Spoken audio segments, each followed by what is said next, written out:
નમસ્કાર મિત્રો, એડવોકેટ સંજય પંડિત આપનું હાર્દિક સ્વાગત કરે છે। મિત્રો, મારી યુટ્યુબ ચેનલ કાયદાની વાતોમાં આપ સૌનું હાર્દિક અભિવાદન છે। મિત્રો, આજે આપણે જે ચર્ચા કરવાના છીએ તે વિડીયોનો વિષય છે કે કોઈપણ આરોપી ઉપર જ્યારે કેસ થાય છે કોઈ વ્યક્તિ ઉપર અને એને આખી ટ્રાયલ પહેલાં જો નિર્દોષ છૂટવું હોય, ટ્રાયલ ચાલ્યા પહેલાં જ માની લો એની ઉપર કોઈ ખોટો કેસ કરવામાં આવ્યો છે અથવા તો કેસમાં એને ખોટી રીતે સંડોવી દેવામાં આવ્યો છે, તો આવી વખતે આરોપી છે એ ટ્રાયલ ચાલ્યા પહેલાં કેવી રીતે નિર્દોષ જાહેર થઈ શકે, કેવી રીતે દોષમુક્ત જાહેર થઈ શકે, એની ચર્ચા આજે આપણે આ વિડીયોના માધ્યમથી કરવાના છીએ। તો અંત સુધી આ વિડીયોના સાથે જોડાયેલા રહેશો, જેથી કરીને કે બિફોર ટ્રાયલ કોઈપણ આરોપી છે એને કઈ રીતે આપણે કેસમાંથી બહાર કઢાવી શકીએ એની ચર્ચા આજે આપણે કરશું। મિત્રો, જે મિત્રો નવા છે આ ચેનલ ઉપર પ્રથમ વખત આવ્યા છે એને મારી વિનંતી કે મારી યુટ્યુબ ચેનલ કાયદાની વાતોને સબસ્ક્રાઈબ અને લાઇક જરૂર કરી લે, જેથી કરીને સમયાંતરે આવા બીજા લીગલ ઇસ્યુને લગતા વિડીયો હું પ્રસારિત કરું તેના નોટિફિકેશન છે એમને મળતા રહે। અને જે મિત્રો ફેસબુકના પ્લેટફોર્મ ઉપર છે તેમને વિનંતી કે મારું ફેસબુક પેજ છે લીગલ ટોક વિથ સંજય પંડિતને ફોલો કરવાનું ચૂકશો નહીં। મિત્રો તો ચાલો આજે આપણે આગળ ધપાવીએ કે કોઈ પણ આરોપી છે એને બિફોર ટ્રાયલ એટલે કે ટ્રાયલ પહેલાં જ એને દોષમુક્ત કઈ રીતે જાહેર કરાવી શકાય છે, કેસમાંથી એને કઈ રીતે બહાર કાઢી શકાય છે, કયા કાયદામાં એની જોગવાઈ છે। મિત્રો તો જે હાલમાં નવા કાયદા અસ્તિત્વમાં આવે છે ભારતીય નાગરિક સુરક્ષા સંહિતા, તો ભારતીય નાગરિક સુરક્ષા સંહિતાની કલમ 262 અને 250માં આની જોગવાઈ કરવામાં આવી છે। મિત્રો, જ્યારે કાયદાની ભાષામાં આ પ્રકારની અરજી ટ્રાયલ ચાલતા પહેલાં જ જ્યારે આરોપીને કેસમાંથી દોષમુક્ત જાહેર કરવો હોય તો એવી અરજીને ડિસ્ચાર્જની અરજી કહેવામાં આવે છે। અને જે કેસો માની લ્યો નીચેની કોર્ટમાં હોય, નીચેની મીન્સ કે 7 વર્ષથી ઓછી સજાની જોગવાઈવાળા કેસો હોય કે જેની ટ્રાયલ છે એ JMFC કોર્ટ દ્વારા ચલાવવામાં આવતી હોય છે, આવી કોર્ટમાં જ્યારે ડિસ્ચાર્જ અરજી કરવાની થાય ત્યારે ભારતીય નાગરિક સુરક્ષા સંહિતાની કલમ 262 મુજબ થાય છે। તેવી જ રીતે 7 વર્ષથી વધુ સજાની જોગવાઈનો કેસ હોય, જેમાં આજીવન કેદથી લઈને મૃત્યુ સુધીની સજાની જોગવાઈ હોય, આવા કેસોમાં કોઈ આરોપીને માની લ્યો ટ્રાયલ ચાલ્યા પહેલાં જ એને ડિસ્ચાર્જ મૂકવી હોય અરજી, તો કલમ છે 250 મુજબ છે આવી અરજી થઈ શકે, ભારતીય નાગરિક સુરક્ષા સંહિતાની કલમ 250। તો ચાલો આજે આ બંને કલમોની શું જોગવાઈઓ છે એની આપણે વિસ્તૃત ચર્ચા કરીએ। મિત્રો સૌપ્રથમ કલમ છે 262, કારણ કે જે કેસો 7 વર્ષથી ઓછી સજાની જોગવાઈ હોય, જે મેં હમણાં કીધું એમ, અને ટ્રાયલ બાય JMFC કોર્ટ હોય, નીચેની કોર્ટમાં આ કેસોની ટ્રાયલ ચાલતી હોય, તો આવા કેસોમાં આરોપીને ડિસ્ચાર્જની અરજી કરવી હોય તો સેક્શન 262 મુજબ એ કરી શકે છે। ક્યારે કરી શકે છે? વેન અક્યુઝ, સેક્શન 262 શું કહે છે એ આપણે જાણીએ। When accused shall be discharge, કે આરોપી ક્યારે ડિસ્ચાર્જ કરી શકાય।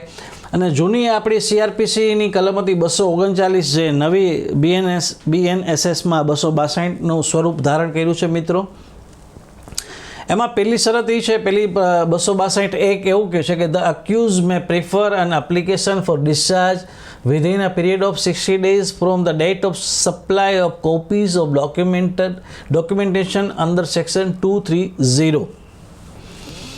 એટલે આરોપી ક્યારે ડિસ્ચાર્જની અરજી કરી શકે? તો 262(1) એની જોગવાઈ કરવામાં આવી છે કે જ્યારે આરોપીને એ કોર્ટમાં હાજર થાય અને એને એના વિરુદ્ધ જે કંઈ પણ કેસ મૂકવામાં આવ્યો છે, ચાર્જશીટ જેને કહેવાય છે કાયદાની ભાષામાં, આ ચાર્જશીટ છે એની નકલ એને પૂરી પાડવામાં આવે, એ તારીખથી 60 દિવસની અંદર એ આરોપી છે એ ડિસ્ચાર્જની અરજી કરી શકે છે। મિત્રો, 60 દિવસ પછી ડિસ્ચાર્જની અરજી થઈ શકશે નહીં।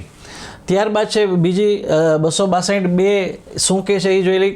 If upon the considering the police report and the documentation sent with it under section 193 and making such examination, if any of the accused either physically or through audio video electronic means as the magistrate thinks necessary, and after giving the prosecution and the accused an opportunity of being heard, the magistrate consider the charge against the accused to be groundless, he shall discharge the accused and record his reason for doing so। 262(2) માં કીધું છે કે નામદાર court છે એને જ્યારે discharge અરજી મળે અને બંને પક્ષને, ફરિયાદ પક્ષને અને આરોપી પક્ષને સાંભળે. હવે નવા કાયદા મુજબ આરોપીએ કોર્ટમાં રૂબરૂ હાજર રહેવાની જરૂર નથી કે એના વકીલ છે એ રૂબરૂ હાજર ન રહે, પરંતુ ઇલેક્ટ્રોનિક માધ્યમથી એટલે વિડીયો કોન્ફરન્સથી પણ પોતે હિયરિંગ કરી શકે, સુનાવણી કરી શકે. વિડીયો કોન્ફરન્સથી અથવા તો ફિઝિકલી હાજર રહીને આરોપી છે એ કોર્ટમાં પોતાનો પક્ષ રજૂ કરે અને નામદાર કોર્ટને પોલીસે જે રિપોર્ટ રજૂ કર્યો છે કે પોલીસે જે ચાર્જશીટ રજૂ કર્યું છે એ તમામ કાગળો જોતા અને આરોપીએ જે પોતાનો પક્ષ મૂક્યો છે એ જોતાં જો એવું લાગે કે આરોપી વિરુદ્ધ જે આક્ષેપ કરવામાં આવ્યા છે, કે જે આરોપ કહેવામાં આવ્યા છે એ બેઝલેસ છે કે એ મુજબનો કોઈ પુરાવો નથી, તો આવા કિસ્સામાં નામદાર કોર્ટ છે એ આરોપીને ડિસ્ચાર્જ જાહેર કરી શકે છે, દોષમુક્ત જાહેર કરી શકે છે.